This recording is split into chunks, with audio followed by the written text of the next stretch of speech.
all that we were there from you, we're so glad that you're there, the Benyos, and we're glad they said plenty of come here this evening. So for those who don't speak Gullah, welcome. We're glad that you are here with us, here in the Gullah Geechee Nation, in historic Beaufort, South Carolina, or we say South Kakalaki, and especially here, because what school was here? Mather School. And Mather School was originally an all-girls school, and then at some point they also let one of our local pastors be a student there as well. Trivia, who knows who that is? Yes, Pastor Horace Williams of what church? Faith Memorial, or St. Helena Island. And so many times when people talk to me about Mather, they remember when their parents used to come to Mather School and get clothes and things like that. Y'all remember, I see some head going like this. And then some folks will say, oh, but the girls used to go to school then. I know y'all fellas remember that. So people remember a lot of different things. The children got a wine on, see? Y'all don't know because y'all didn't come out. I'm glad to get y'all up the house and the creek this evening. And now, some of our guests that are here with us tonight have come from Atlanta, Georgia. They have come from Washington, D.C., I mean, all over the place. So it is very powerful to see everyone here tonight. So one person I want to introduce to all of you, because many of you have heard of the Gullah Geechee Sea Island Coalition and know that we started back in 1996, focusing on retaining our culture and heritage and making sure that it's accurately presented to the world. And part of our mission is always to do advocacy for we for stay down young. For us to stay here on our land, only we own land, not the rental. And so part of that is for us to be back in the waterways, getting the food, not just for NAM fund to sustain the body, but so you can make some shiny thing for pay your tax.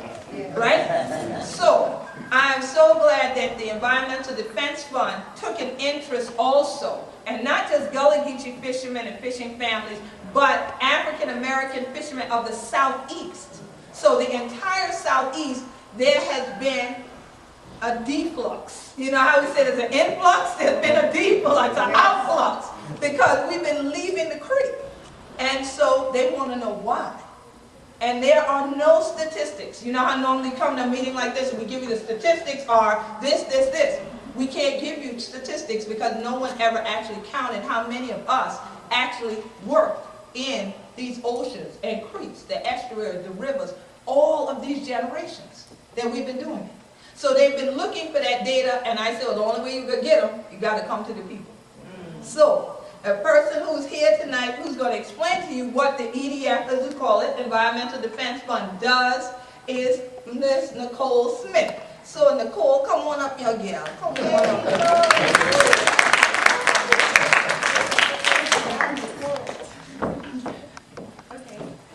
Good evening, everyone. Good evening. Oh, thank you for coming here tonight, despite the dreadful weather. Your presence here signifies the importance of the subject, and I thank Queen Quet and the Gullah Geechee Sea Island Coalition and the Technical College of the Low Country for facilitating the listening session. This session is a part of my ongoing work with the Environmental Defense Fund. EDF is a nonprofit organization that focuses on environmental advocacy. It has different areas of concentration, including health, ecosystems, climate, and oceans. I'm a member of the Oceans Program, and the goal of the Oceans Program is to protect ocean ecosystems by creating sustainable and healthy fisheries. One way it's able to achieve this goal is by working with fishermen throughout the country. However, in the course of its work, the voices of the African American fishermen in the Southeast hasn't been a part of the conversation. Recognizing that this is a group with a long history in the fishing tradition, the purpose of my fellowship is to engage with African American fishermen in the Southeast in our effort to sustain and raise the economic potential of fisheries. In South Carolina, nearly 12% of commercial fishing license holders are African American, in a state where the total economic impact of commercial fisheries in 2008 was over 33 million. But while this is a significant percentage, we believe that the number of African American fishermen participating in commercial and subsistence fisheries has declined considerably over the years due to various reasons. To better understand this group, which has relied so heavily on the oceans and waterways for their livelihoods and diet, we are hosting this listening session in order to better understand and also have you share with us how and why things have changed for blacks in fisheries, and to document your concerns about the changing landscape and participation and the factors attributing to that change.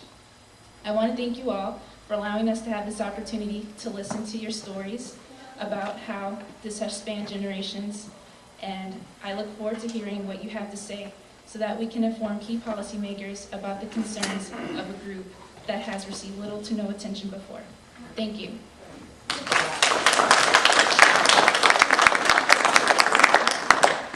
Now, not only would I like Nicole to sit up here with me, I'd like Audrey Peterman of Earthwide Productions, who came in even from Atlanta, Georgia, to be with us, who does a lot of work on the national level in regard to, in fact, like her new conference is called Break the Color Barrier in the Great Outdoors. I'd love for you to sit up here with us. And also Elder Carly Town, our Minister of Information for the Gullah Geechee Nation. And I have some more seats left that I'd love for anybody else to come take up here, because we want to make this a complete circle of discussion, because we all white crack with teeth. Y'all ain't come here for your meat. I know y'all figure that, but y'all ain't come here for your meat alone. Okay. So one of the things that I was asked about is a question I'm always asked. Well, what is Gullah Geechee culture in the first place? And how does that tie into all of this? Can anybody think back to a time when you might remember people gathering together like this and working like this? What are they doing? Harvesting. What's down here in the lower right and lower left? The well, right? Getting water and harvesting. But how they doing it? Together. Exactly. Now, how about this one here? What are they doing?